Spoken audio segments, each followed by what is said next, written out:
Une cabane à sucre ravagée par les flammes à Montmagny. Réduction des travailleurs étrangers temporaires, coup dur pour l'économie des régions. Montmagny se prépare à une tempête de plaisir avec la bourrasque.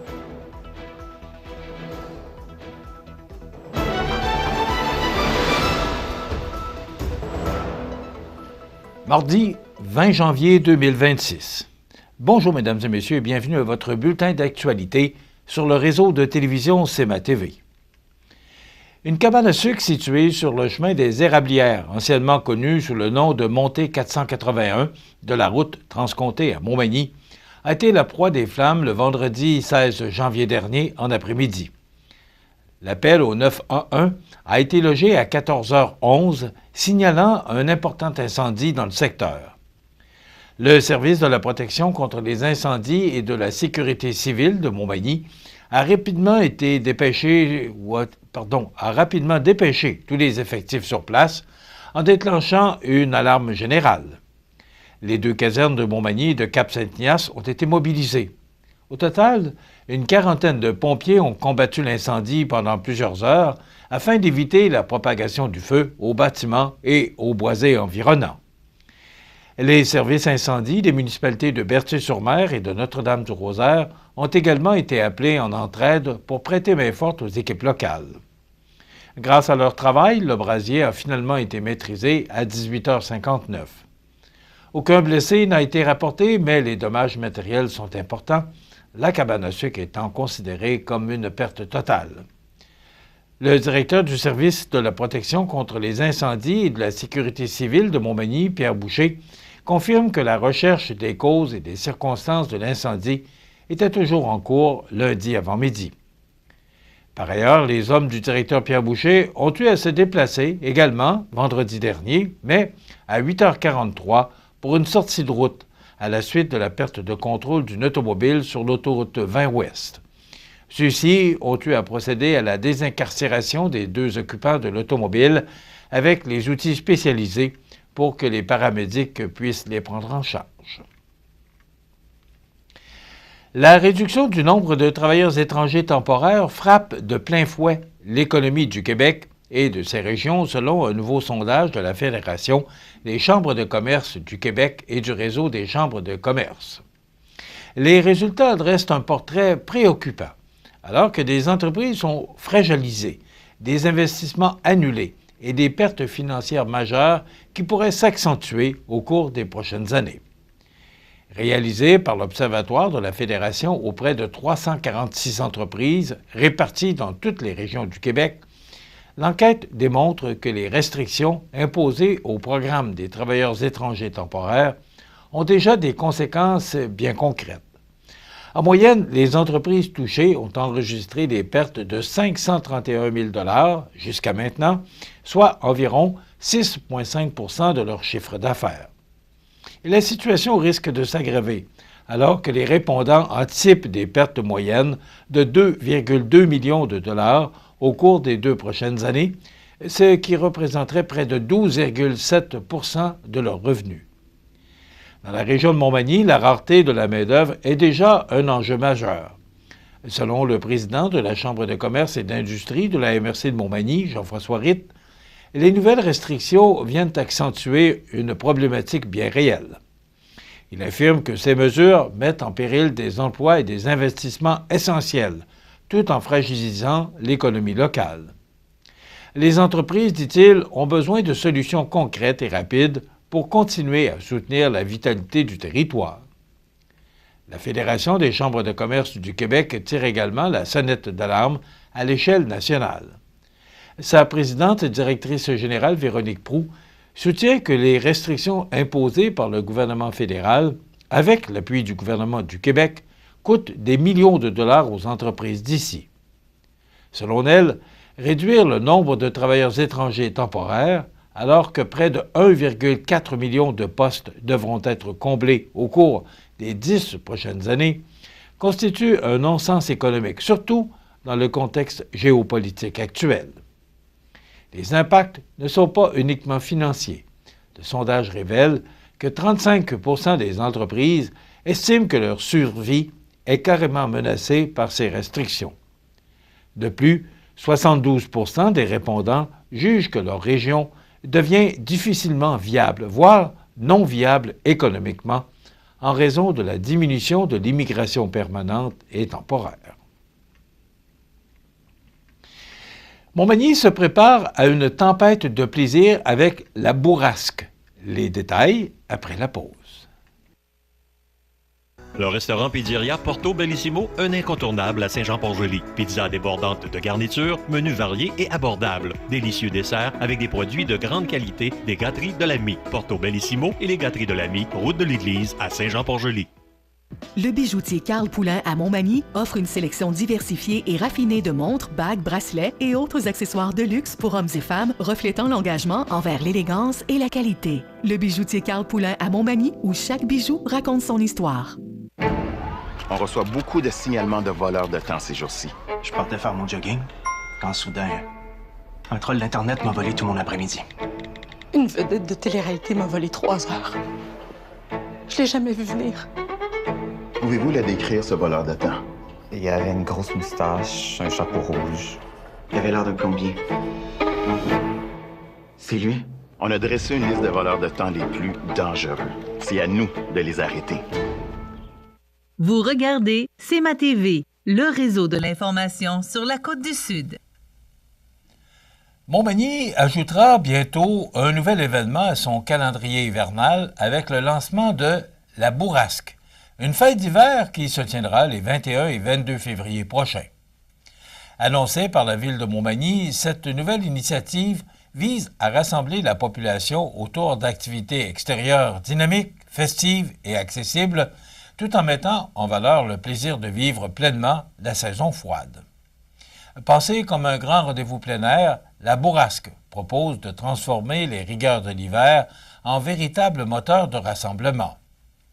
L'objectif est clair, soit celui d'encourager les citoyennes et les citoyens à sortir de chez eux, à bouger et à se réapproprier l'espace public, même lorsque le mercure descend. Pour Montmagny, il s'agit aussi de démontrer que l'hiver peut devenir un allié plutôt qu'un frein aux activités communautaires. L'activité phare de cette première édition aura lieu le 21 février prochain au Parc Saint-Nicolas avec la présentation de ski-joring équestre. Cette discipline spectaculaire, offerte en collaboration avec le Café Les Enfants Perdus, marie l'univers western et les sports d'hiver. Les spectateurs pourront assister à des performances impressionnantes où des skieurs et skieuses sont tractés à grande vitesse par des chevaux dans un enchaînement de précision, de puissance et d'adrénaline.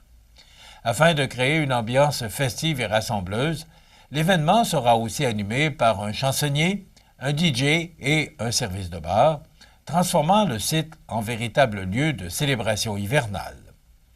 Les personnes intéressées à participer activement à l'activité de ski-joring peuvent communiquer directement avec l'organisation par l'entremise de la page Facebook Montmagny Ski Jour.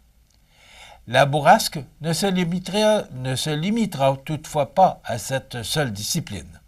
D'autres activités viendront compléter la programmation, notamment des initiations au hockey ainsi que des courses hivernales présentées au cœur du centre-ville.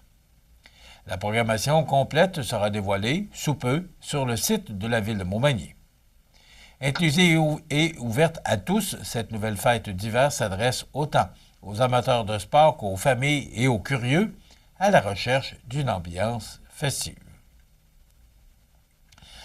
Enfin, la Sûreté du Québec lance un avertissement important à la population concernant un stratagème de fraude amoureuse, récemment dénoncé dans l'Est du Québec. Au cours des dernières semaines, plusieurs situations préoccupantes ont été rapportées aux policiers impliquant des citoyens convaincus qu'une personne rencontrée en ligne devait arriver prochainement au pays.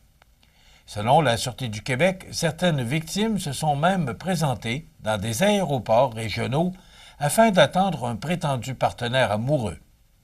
Dans tous les cas recensés, la rencontre n'a jamais eu lieu, puisqu'il s'agissait de fraudeurs utilisant de fausses identités dans le but d'extorquer de l'argent. Le stratagème débute généralement par une prise de contact sur les réseaux sociaux ou sur des sites de rencontres. Le fraudeur investit beaucoup de temps pour établir un lien de confiance avec sa victime, parfois sur plusieurs semaines, voire des mois. Une fois la relation bien établie, différentes demandes d'argent surviennent sous divers prétextes, comme l'achat de billets d'avion, des frais de douane, une urgence médicale, des problèmes bancaires ou des documents nécessaires au voyage. Croyant payer un déplacement afin de rencontrer enfin la personne, les victimes envoient des sommes d'argent, sans se douter qu'elles sont manipulées. La Sûreté du Québec rappelle qu'il s'agit d'un stratagème bien connu, exploitant les émotions et la vulnérabilité. Les autorités recommandent de ne jamais envoyer d'argent à une personne rencontrée uniquement en ligne et de demeurer vigilant face aux incohérences et de signaler toute situation suspecte rapidement aux policiers afin de prévenir victimes dans la région. Toute personne croyant avoir été victime d'une fraude amoureuse est invitée à communiquer avec la Sûreté du Québec ou son poste de police local, ainsi qu'avec le Centre antifraude du Canada au 1-888-495-8501 ou via leur site Internet.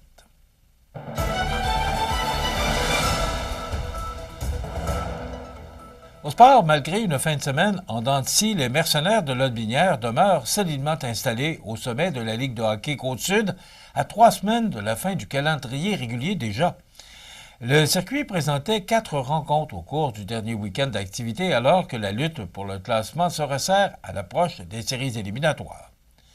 Vendredi soir, au centre récréatif Desjardins de Saint-Prosper, les Hunters ont causé la surprise en infligeant un revers de 6-3 au meneur du classement général. Nicolas Morin a mené l'attaque des locaux avec une performance de 3 points, alors que les Hunters ont explosé avec 3 buts sans réplique en troisième période pour sceller l'issue du match. Devant le filet, Léo Deblois a tenu bon en repoussant 26 tirs, tandis que les mercenaires ont vu leurs espoirs s'envoler malgré un bon départ offensif. Dans l'autre rencontre disputée vendredi, le Pavage Jéricho de Saint-Jean-Port-Joli a rapidement pris le contrôle du match face au Giovannina de Sainte-Marie. Grâce à 5 buts inscrits dès la première période, le Pavage Jéricho a filé vers une victoire de 5-2. Édouard Ouellette s'est illustré avec une récolte de 4 points, confirmant son rôle clé dans l'attaque de son équipe pendant que le gardien, Félix-Antoine Leblond, signait la victoire devant son filet. L'action se poursuivait samedi soir avec 2 autres affrontements. À Saint-Damien, les éperviers de Saint-Charles ont pris le dessus sur le Plastique Mort dans une victoire de 6-3, marquant 3 buts consécutifs en troisième période. Jérémy Bourdeau s'est démarqué en inscrivant 2 buts cruciaux, permettant aux éperviers de prendre le contrôle de la rencontre dans les derniers instants. À l'Aréna de Montmagny, les mercenaires ont rebondi de belle façon en disposant du décor Mercier par la marque de 4-1. Jason Pitt a été la grande vedette de la soirée avec un tour du chapeau, tandis que les mercenaires ont dominé largement au chapitre des tirs au but. Ludovic Boisvert a signé la victoire devant la cage, appuyé par une solide performance collective. Au classement, Lotbinière conserve le premier rang avec 25 points, devançant de justesse le Pavage Jéricho. Derrière eux, la bataille fait rage pour les positions menant aux séries, promettant une fin de saison régulière des plus captivantes dans la Ligue de hockey Côte-Sud. Les prochaines rencontres pourraient bouleverser l'ordre établi et maintenir le suspense régional bien vivant. Voilà ce qui complète votre bulletin d'actualité de ce mardi 20 janvier. Dans un moment, les prévisions de la météo. Et le menu de cette émission du 20 janvier, dans un moment, on reçoit Mme Marie-André Gilbert, qui est directrice du centre CFP L'Envolée. Et on aura les trouvailles d'Audrey qui nous fera connaître les trouvailles du coin snack. Il y aura, bien sûr, les commentaires d'actualité pour ce 20 janvier. Je vous souhaite donc une excellente émission à notre antenne.